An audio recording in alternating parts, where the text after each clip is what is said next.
kita start terus. Ya.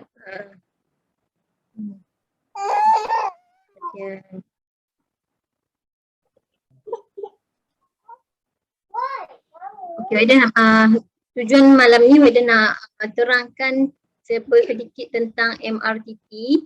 Tahu kan bila kita buat pembiayaan hartanah loan dengan bank, dalam pembiayaan hartanah kita tu ada takaful MRTT. Pernah dengar tak MRTT? Tak benar. Mortgage reducing term takaful. So Waida nak terangkan tentang tu lah. Sebab memang orang yang tak tahu pasal MRTT ni, dia bila loan dah lulus tu kebanyakan orang just main sign saja, tak check pun MRTT tu apa dia cover, berapa bulan, berapa tahun je dia cover. So bila kita tak nak, sebab Waida bukan je sebagai perunding hartanah, bukan je sebagai property advisor, Waida juga sebagai penasihat pengurusan risiko keuangan. Jadi Waida tak nak semua klien-klien Waida yang dah beli rumah, yang dah bina hutang, tapi tak ada standby daripada awal, sebab kalau berlaku apa-apa risiko, kita tak nak harta yang kita dah beli tu terdedah kepada risiko lelong, terdedah kepada risiko harta dibekukan. So benda tu sangat penting lah. Jadi topik MRTT ni dia melibatkan risiko. MRTT ni takaful lah, mortgage reducing term takaful. Jadi bila kita beli rumah, kita buat loan dengan bank. So bank akan bagi takaful yang dia dah masukkan dalam loan kita tu untuk melindungi loan, melindungi pembiayaan hartanah kita tu. Tapi sebenarnya MRTT tu dia ada beberapa kelompongan yang kita kena standby daripada awal lah. Contohnya sebab dia kalau kita tak standby daripada awal, kita risau benda-benda macam ni berlaku.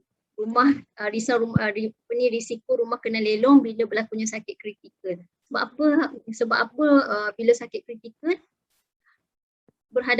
kena berhadapan dengan rumah nak kena lelong, sebab dia dah tak ada pendapatan, dah tak boleh bekerja, tapi dah tak boleh nak bayar rumah. So sekejap ni Waida tunjuk macam mana MRTT tu bergerak dan apa je yang dia cover dan apa yang dia tak cover. So macam mana kita sebagai peminjam, apa solusi yang terbaik yang kita boleh buat untuk melindungi semua risiko ni. Okay, faham tak? So faham tak setakat ni? Faham. So ni MRTT. MRTT ni maksudnya mortgage reducing term takaful. Reducing. Maksudnya dekat sini, kalau tengok dekat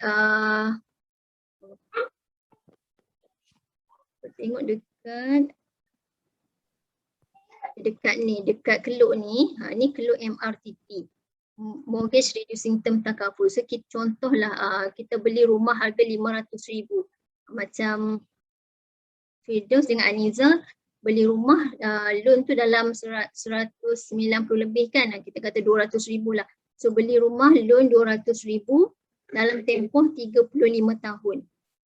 Jadi bila kita dah kita dah bayar bulanan tu tahun demi tahun, so baki loan tu akan berkurang lah, betul tak? Betul tak? So bila kita dah bayar bulanan rumah nanti, baki loan kita tu akan berkurang. Jadi pada awalnya bila loan kita 200,000, bank pun akan bagi perlindungan 200,000 ikut pada kelayakan lah. Kebanyakan orang tak dapat pun full perlindungan penuh.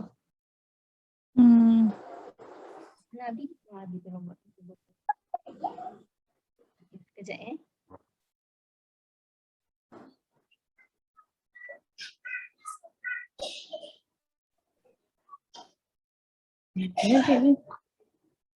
Kamu kenapa, Dik? Okey, Waida nak fahamkan tentang mortgage reducing term takaful. Kenapa dia disebut sebagai reducing? Sebab jumlah perlindungan tu dia akan berkurang mengikut baki dan tempoh loan. Contoh kita beli harga rumah loan 200,000 pada tempoh 35 tahun.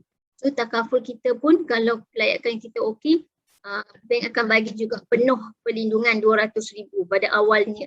So bila kita dah bayar, baki loan tu berkurang, jadi perlindungan yang daripada 200,000 tadi pun jumlah dia akan turut berkurang mengikut baki dan tempoh loan.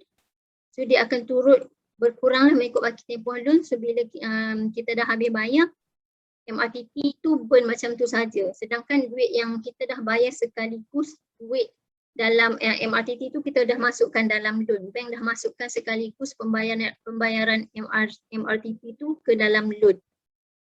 Dan MRTP ni dia macam fungsi dia hanya melindungi pembiayaan hartanah kita lah. Dia hanya melindungi loan kita tu sahaja.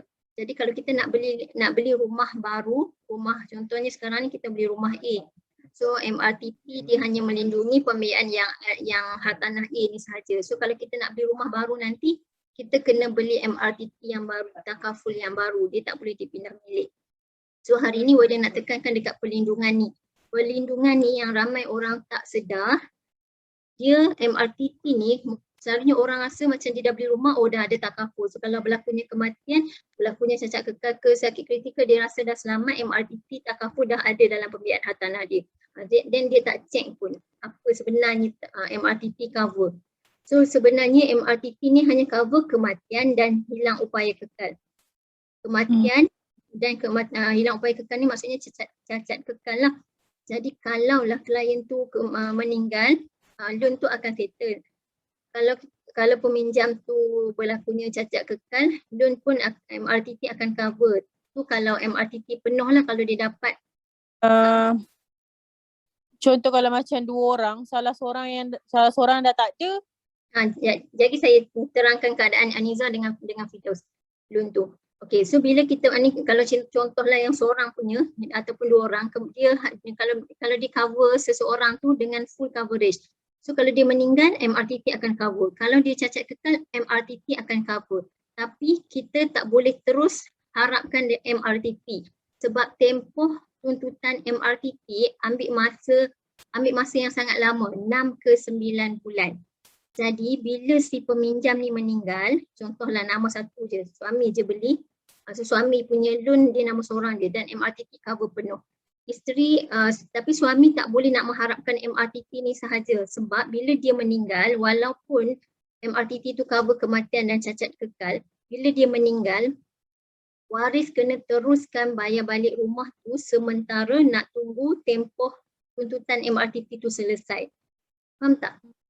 Faham. Macam bila kita meninggal, peminjam meninggal, dia tak terus MRTP tu, syarikat takaful tak terus tutup hutang tu. Dia ambil masa. Kita nak pergi buat tuntutan, tuntutan tu nak diluluskan, ambil masa 6 ke 9 bulan. Jadi dalam tempoh tuntutan tu nak diluluskan, si waris ni kena teruskan bayar balik pinjaman rumah lah.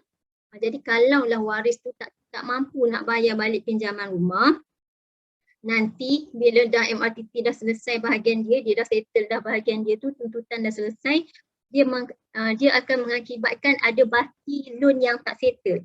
Yang tadi dalam tempoh 6 ke 9 bulan kan, masa tu MRTP masih lagi dalam proses tuntutan, waris tak teruskan bayar balik pinjaman, yang tu yang menyebabkan ada baki hutang yang tak settle. Dan menyebabkan memang tak boleh nak tukar nama lah sebab benda tu masih, rumah kita tu masih lagi bukan aset, dia tak bertukar menjadi aset lagi sebab hutang tak settle lagi. Jadi tak boleh nak dipindah milik, tak boleh nak tukar nama. Waris nak kena settlekan baki hutang yang ada ni tadi, baru boleh pindah milik nama. Nak kos untuk urusan pindah milik pun ada kos lah yang waris kena standby. Jadi benda ni ada solusi dia yang kejap lagi Wardah ceritakan. So sama juga macam kalau peminjam hilang upaya kekal ataupun cacat kekal. So dia dah mungkin masa tu dah tak boleh bekerja, dah hilang pendapatan, tapi dia kena teruskan bayar balik pinjaman rumah sementara nak tunggu tempoh MRTP selesai, tempoh tuntutan tu selesai. So dekat sini MRTP ni dia tak tunjuk, langsung tak cover sakit kritikal, dia hanya cover kematian dan cacat kekal. Dia langsung tak cover sakit kritikal, yang ni lah yang ramai orang tak sedar. Sebab tu kalau tengok dekat sini, kat tepi ni, statistik 2,000 ke 3,000 nama baru masuk dalam senarai rumah lelong setiap bulan. 70% tu adalah pesakit kritikal. Jadi bila dah sakit, ditakdirkan sakit kritikal, dah tak boleh bekerja, hilang pendapatan, macam mana nak terus bayar balik pinjaman rumah tu. Sedangkan MRTP memang langsung tak cover sakit kritikal. Dia hanya cover kematian dan cacat kekal. Jadi kita terpaksalah nak teruskan bayar balik rumah. Tapi pendapatan dah tak ada, itu yang berlakunya risiko rumah kena lelong tadi ni. Ni risiko yang pertama yang kita nak elakkan. Atau risiko rumah nak kena lelong bila berlakunya sakit kritikal. Sebab MRTT langsung tak cover sakit kritikal.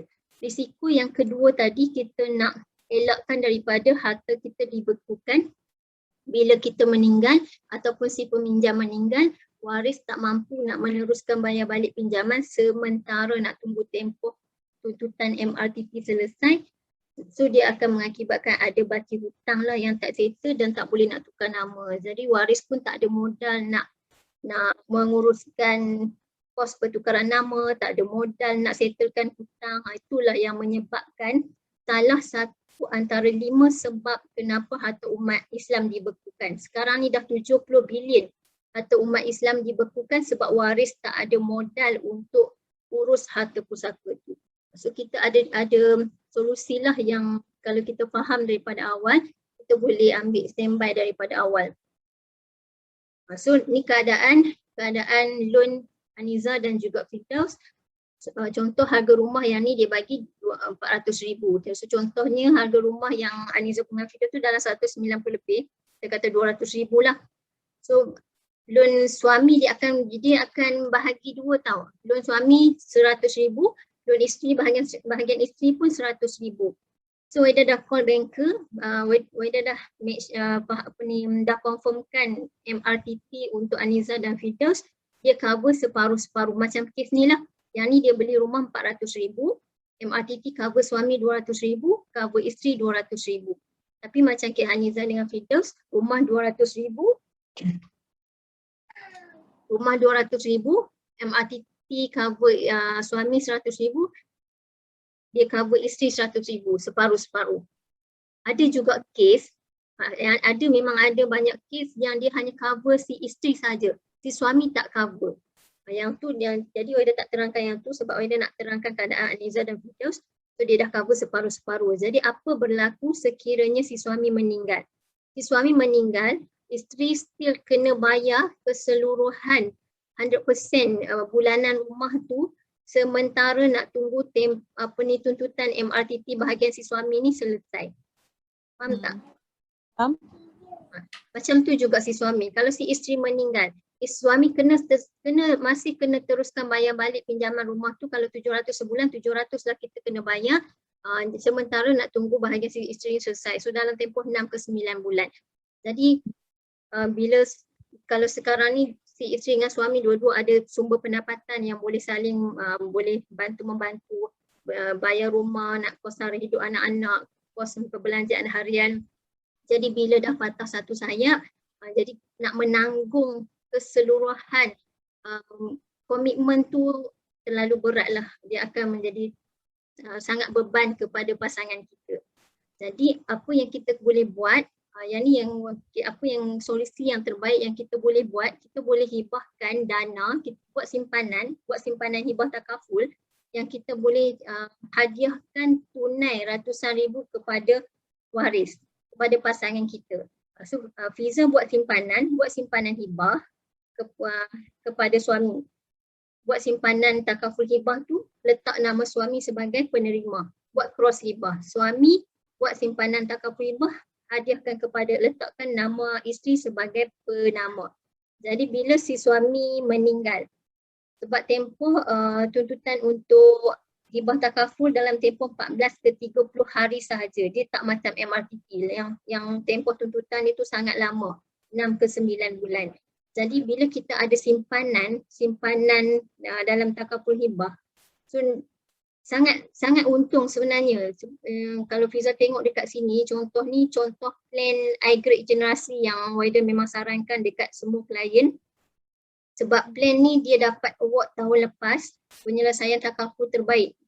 Dia under Great Eastern lah plan ni, iGrade generasi di bawah Great Eastern. Sebab apa dia dapat tahun lepas, dia dapat diiktiraf sebagai penyelesaian takaful terbaik ketika COVID-19. Sebab plan ni, kalau Niza nampak, jumlah pampasan tu 10,250,000, tapi carut simpanan kita tu hanya dalam berapa puluh ringgit je. Tak sampai pun, kalau lelaki umur 30 ke 35 tahun, bulanan tak sampai pun RM100. Kalau perempuan, bulanan dalam 50, 60 ringgit saja kita dah ada simpanan cash segera ratusan ribu dalam masa yang singkat. Cuba bayangkan kalau kita simpan sendiri RM100, 30 tahun, jangan kata 30 tahun, 200 tahun. Kita menyimpan RM100, 200 tahun tak boleh nak capai lagi RM250,000 ni, 10 juta ni. Tapi bila kita menyimpan sikit dalam takaful hibah dengan bulanan, macam mana nanti habis ngomong.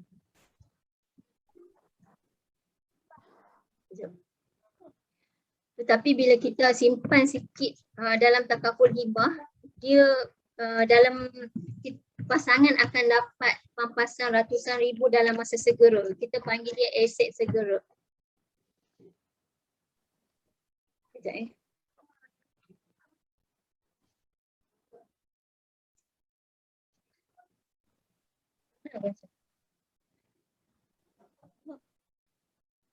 Ibu dengan meeting sekejap.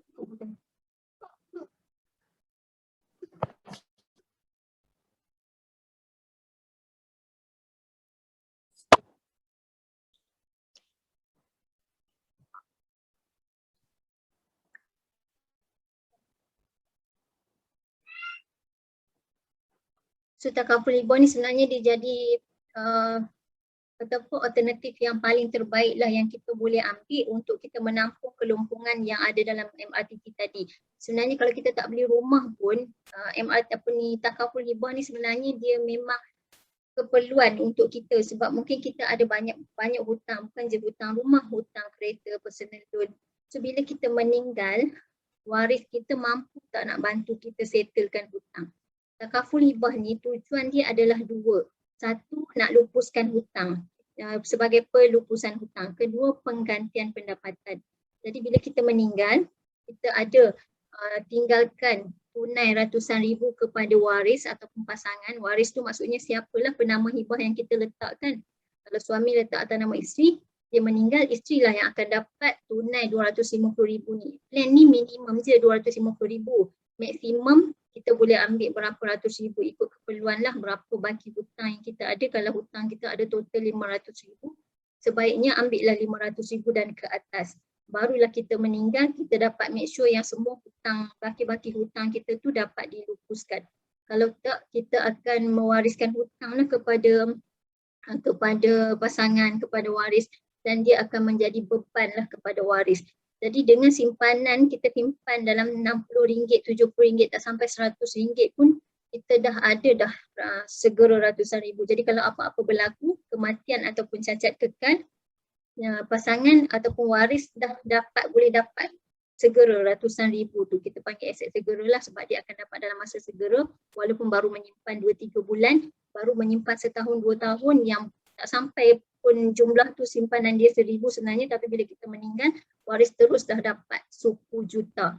Dan plan ni kenapa dia dapat award? Sebab bulanan dia sama sampai umur 60 tahun. Plan ni sampai 100 tahun, tapi bulanan yang kita akan kirakan kekal sampai umur 60 tahun, tapi jumlah hibah tu dia meningkat 10% setiap 5 tahun. Jadi kalau kita ambil yang minimum 250,000, meninggal pada tahun ke-20, waris kita ataupun nama hibah tu akan dapat 350,000 sebab dia meningkat setiap 5 tahun 10%. Tak ada dekat mana-mana takaful company yang lain yang ada peningkatan yang macam ni. Walaupun Great Eastern sendiri pun sebelum ni dia tak ada plan yang ada peningkatan yang macam ni. Kalau kita ambil 200,000, kalau plan-plan lain sebelum ni, kalau kita ambil 200,000 takaful hibah tu, meninggal pada tahun keberapa pun waris hanya akan dapat 200,000 sahaja. Tapi plan ni yang best ni sebab dia ada peningkatan yang macam ni. Dengan bulanan kita kekal sahaja. Itu yang bestnya. Jadi bila kita meninggal, contoh suami meninggal. Macam suami meninggal, si isteri dalam tempoh tak sampai sebulan, si suami meninggal tadi, so duit 250,000 tu kalau meninggal baru menyimpan setahun 2 tahun, ditakdirkan suami meninggal, so dia dah tinggalkan dana ratusan ribu kepada si isteri. si isteri bolehlah gunakan duit 250,000 tu untuk meneruskan bayar balik pinjaman rumah. Walaupun kita masa tu sakit kan, orang kata apa, sakit sebab kehilangan pasangan, tapi bila kita ada dana ratusan ribu ketika tu, kita tak adalah terus terduduk. Kita adalah tempoh untuk bertenang dan tak serabut nak fikirkan hutang, banyak nak kena settle, banyak nak kena menanggung seorang-seorang. Itu pentingnya takaful hibah. Begitu juga kalau si isteri meninggal, isteri dah ada takaful yang letak atas nama suami. So isteri meninggal, suami pun dapat 250,000 atau berapa ratus ribu dah kenaikkan ketika tu. Kalau isteri bagi 500,000, 500,000 lah suami dapat, dia bolehlah gunakan duit tu untuk settlekan. Dia boleh nak settlekan, bukan je nak teruskan bayar balik rumah, boleh je terus settlekan baki hutang, dan dia boleh bantu pasangan yang meninggal tadi settlekan semua hutang-hutang pasangan ataupun hutang kita lah. Bila kita meninggal, pasangan kita boleh bantu kita lupuskan semua hutang-hutang yang kita ada. Kita pun boleh meninggal dalam keadaan bebas hutang dan tidak meninggalkan beban kepada waris. So, kalau meninggal lah, kalau peminjam berlakunya cacat kekal, dia yang akan dapat 250,000 atau berapa ratus ribu yang kita ambil daripada takaful hibah ni, dialah yang akan dapat kalau berlakunya cacat kekal ke atas diri dia. So dia boleh jadikan penggantian pendapatan lah kepada diri dia untuk meneruskan kos sara hidup, kos-kos sara hidup yang lain, hutang-hutang lain yang nak kena bayar lagi. So dia boleh gunakan duit tu untuk penggantian pendapatan.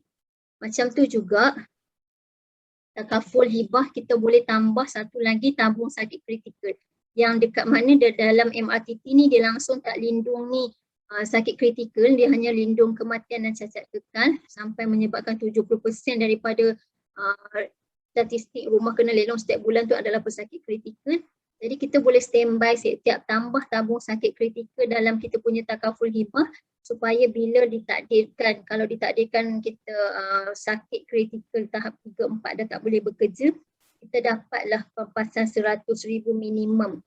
Plan ni, plan yang iGrade generasi ni kita boleh ambil minimum tabung sakit kritikal 100,000. Maksimum tak kisah kita nak tambah berapa, kalau kita rasa nak, kalau ditakdirkan kita sakit, kita nak make sure kita boleh ada lebih daripada 100,000, 200,000. So kita boleh ambil tabung sakit kritikal 200,000. Jadi bila berlakunya sakit tu, kita adalah dana yang boleh jadi penggantian pendapatan kepada kita untuk meneruskan bayar balik pinjaman rumah, ataupun kita nak, mungkin ada baki rumah, dalam baki loan ada dalam 50,000 lagi, 80,000, so kita boleh settlekan. Kita boleh gunakan duit tu untuk meneruskan bulan kos sara hidup yang lain. So sebab tu bila nak semua pembeli hartanah faham pasal MRTT dan apa sebenarnya benda tu. Kalau kita tak faham daripada awal, rumah kita tu akan terdedah kepada risiko. Jadi kalau bila dah berlaku risiko tu, kita tak nak terus terduduk, dan sebab tu dia nak semua klien faham daripada awal dan buat buat perancangan daripada awal lah. Sebab kalau tengok dalam pengurusan gaji, dalam formula urus gaji pun, dah nak sentuh sikit dalam bab formula urus gaji. Ini tertib kewangan, macam mana kita nak mencapai tahap kewangan, kebebasan kewangan. So dalam road to financial freedom ni dia ada 5 tertib. Tertib cipta, urus, lindung, labur dan agih. So bila kita dah ada pendapatan, sepatutnya kita kena urus. So macam mana Peniza tengok macam mana kita nak urus pendapatan kita. Ni ramai orang tak buat ni, daripada pendapatan dia terus pergi labur, dia tak urus langsung, dia tak buat perlindungan tu. Bila apa-apa berlaku, kita tak ada langsung duit untuk backup. So sebenarnya kita kena urus dulu duit kita daripada pendapatan yang kita dapat melalui formula urus gaji yang betul. So formula urus gaji yang betul ada terangkan sikit supaya mungkin daripada sekarang kita dah boleh susun kewangan kita supaya tapak kewangan kita kukuh. Kalau apa-apa berlaku, kita ada standby backup dan kita tak akan terus terduduk lah. Jadi daripada formula urus gaji yang betul ni, 100% daripada pendapatan kita tu sebenarnya memang kita kena simpan sikit. 10% je, tak sampai 10% pun. 10% maksimum dia kata. Maksudnya dapat kurang daripada 10% lagi bagus. Simpan untuk lindung. Protection lah buat takaful hibah, untuk pelupusan hutang dan penggantian pendapatan. 10% sahaja daripada gaji. Kalau kita dapat cari plan-plan yang murah, yang dapat coverage tinggi tapi bulanan rendah macam iGrid generasi tadi ni, lagi bagus sebab kita nak kurangkan daripada 10% sebab dia kata maksimum. 20% lagi kita kena simpan untuk pelaburan, simpan save and invest, simpan dalam platform-platform pelaburan. Maksudnya tiap-tiap bulan memang kita menyimpan tapi janganlah kita simpan dalam akaun saving je. Jangan simpan dalam akaun simpanan biasa tu. Sebab dalam akaun saving kita tu dia tak ada pulangan, dia tak ada apa-apa pulangan. Tapi setiap tahun kita ada inflasi. Jadi rugi kalau duit kita tu hanya ada dalam saving account je, dia akan, nilai duit kita tu akan menyusut. Sebab inflasi setiap tahun kan. Jadi nilai duit kita tu akan menyusut. Jadi sebab itulah kita kena simpan dan invest, iaitu simpan dalam platform-platform pelaburan seperti property, ASB, tabung haji, platform-platform yang ada pulangan macam dividen kan, ASB ada dividen setiap tahun. Kita menyimpan dalam tabung haji pun ada dividen setiap tahun. Jadi dividen dan pulangan itulah dia akan cover kos inflasi. Faham tak? Faham. Okay. So jadi 30% ni sahaja yang akan menyelamatkan kita. 30% ni kita menyimpan untuk diri sendiri, bukan untuk sesiapa pun. 10% ni kita nak melindung diri kita, sekiranya ditakdirkan umur tak panjang, 10% ni lah yang akan bantu selamatkan kita. Kalau ditakdirkan kita umur panjang, 20% simpanan dan labur ni lah yang akan menyelamatkan kita. So 60% sahaja maksimum yang kita boleh gunakan sebenarnya untuk komitmen dan perbelanjaan lah. Dan 10% lagi kita bolehlah gunakan untuk nak reward diri ke, nak simpan untuk pergi melancong ke, 10% setiap bulan daripada gaji kita. So ini sebenarnya formula urus gaji yang betul. Dekat formula urus gaji ni pun dia dah mention dah 10% sebenarnya kan orang yang dah beli rumah je. Orang yang belum beli rumah, yang planning nak beli rumah, tak ada planning nak beli rumah pun sebenarnya kena ada simpanan 10% maksimum.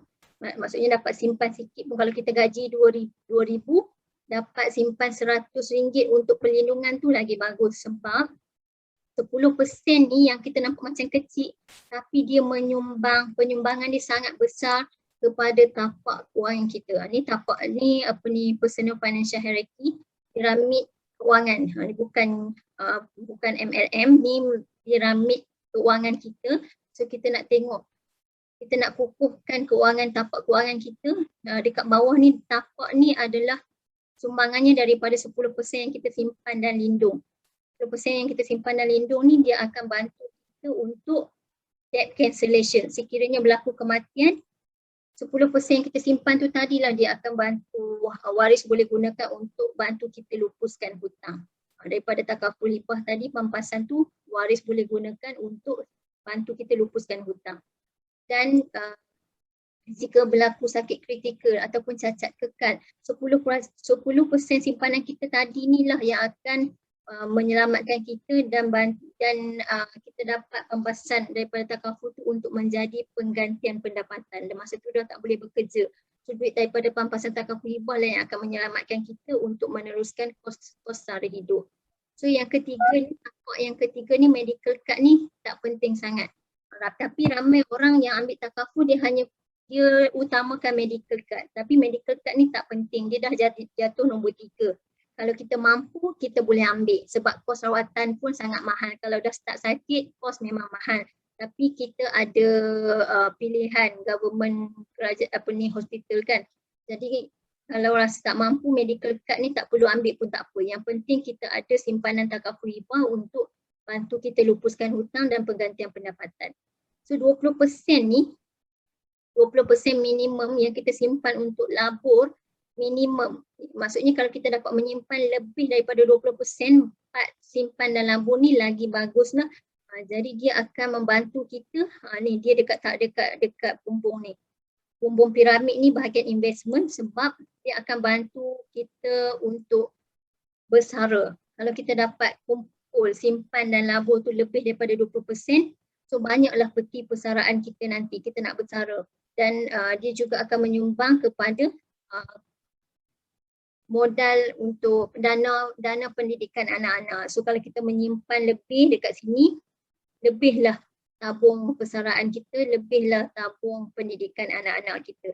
Tapi kalau kita hanya simpan dan labur je, kita lebihkan dekat investment je, kita tak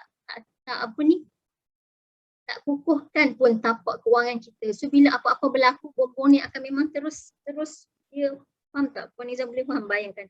Jadi memang kalau kita dah invest, simpan banyak mana sekalipun tapi tak lindung, tak allocatekan sikit 10% part lindung ni, bila berlaku risiko kita akan mudah terus terduduk lah. Duit simpanan kita pun akan dibekukan, duit-duit yang kita ada dalam akaun simpanan pun akan terus dibekukan. Kalau kita meninggal, pasangan kita meninggal, kita tak terus dapat duit yang dia ada dalam simpanan dia tu. Dia akan dibekukan untuk melalui pelbagai proses, termasuk melalui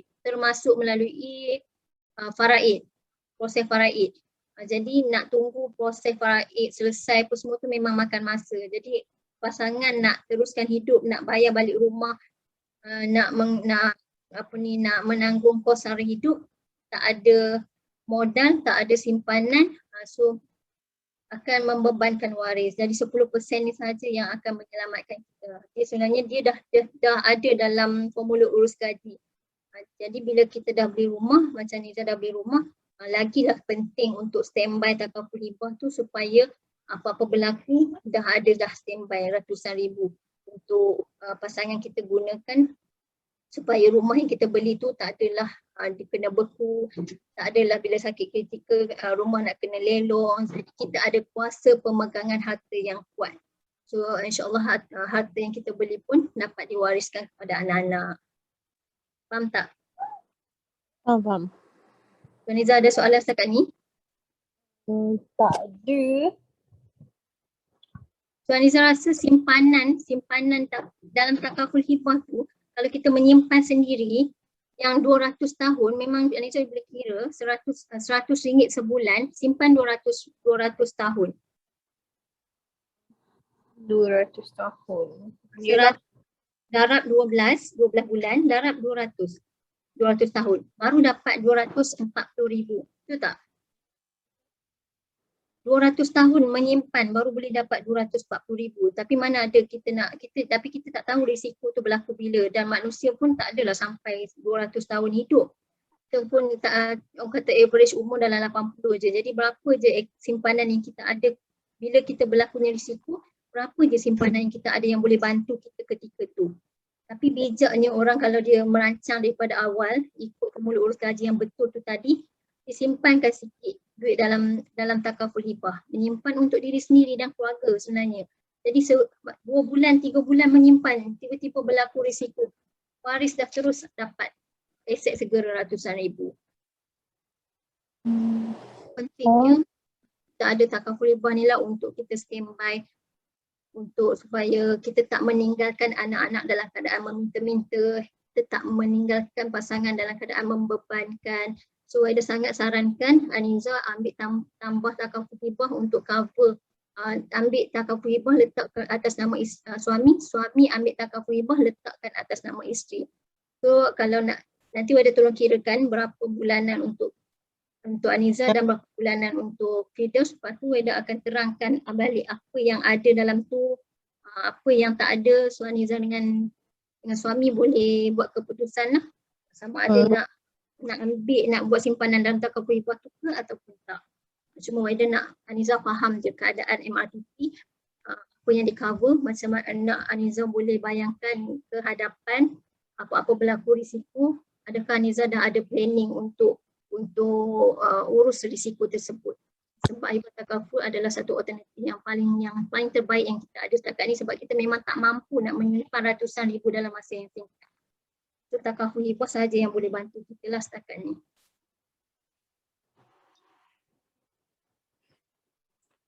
Boleh Aniza?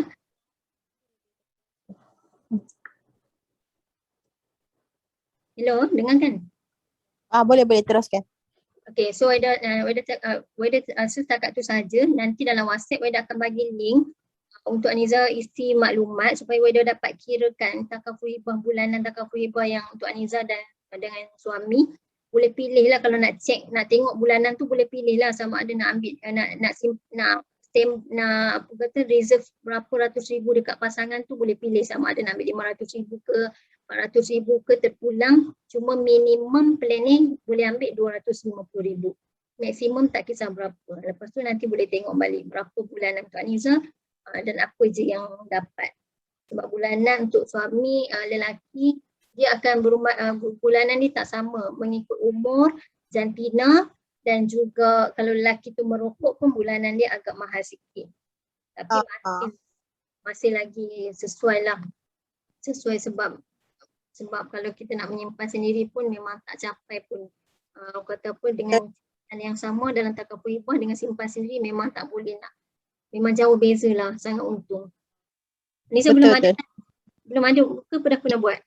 Dah buat? Belum, tak pernah buat lagi. Okay, tak apa. So nanti Weda tolong kirakan. Niza bincang baliklah dengan Firdaus macam mana. So boleh maklumkan dekat Weda kemudian. Cuma Weda nak Niza faham je keadaan situasi dah beli rumah ni. Kena faham daripada awal supaya boleh standby daripada awal. Betul. Saya nak yang sekarang ni yang dah siap fasa 1 kan? Fasa Niza dengan Firdaus rumah apa ya itu? Rima kan? Bukan, fasa 3. Entah. Apa? Tak ingat. Teres. Bukan Prima kan? Bukan Prima kan?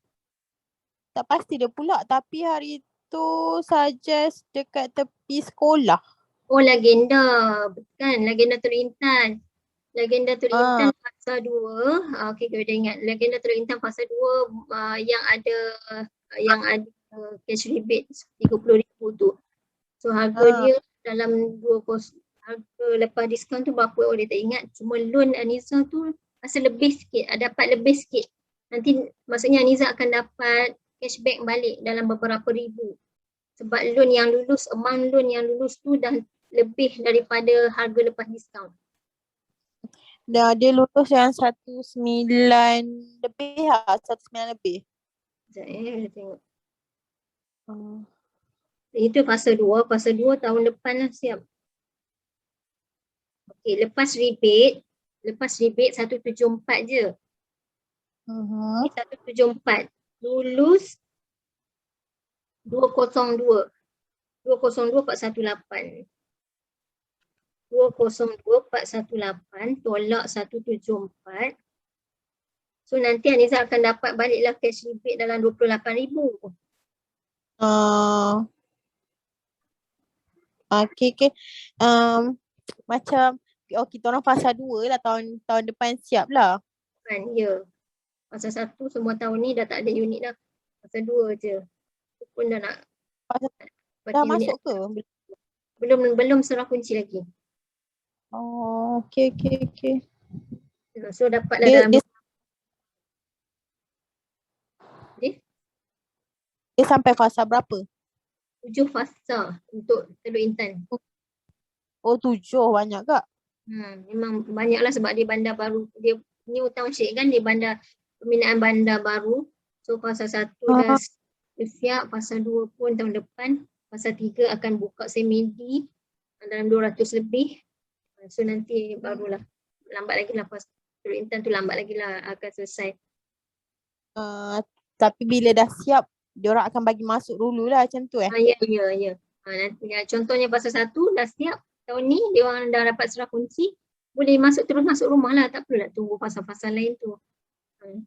Jadi tahun depan pun kita dah dapat kunci, boleh terus masuk. Jalan semua dah siap. Fasa 1 sebelum serah kunci, dia orang mesti akan siapkan jalan masuk ke semua tu. Faham. Okay. Alright, itu saja. Kalau ada apa-apa persoalan yang tak faham lagi berkenaan nanti takaful ke loan rumah ke apa-apa, boleh tanya lah. Nanti Puan bagi je lah link tu untuk saya isi. Okay, boleh. Sorry tahu, baru balik daripada bercuti dengan family. Pukul 9 siang. Okay, sorry ganggu tengah waktu. Okay, Assalamualaikum.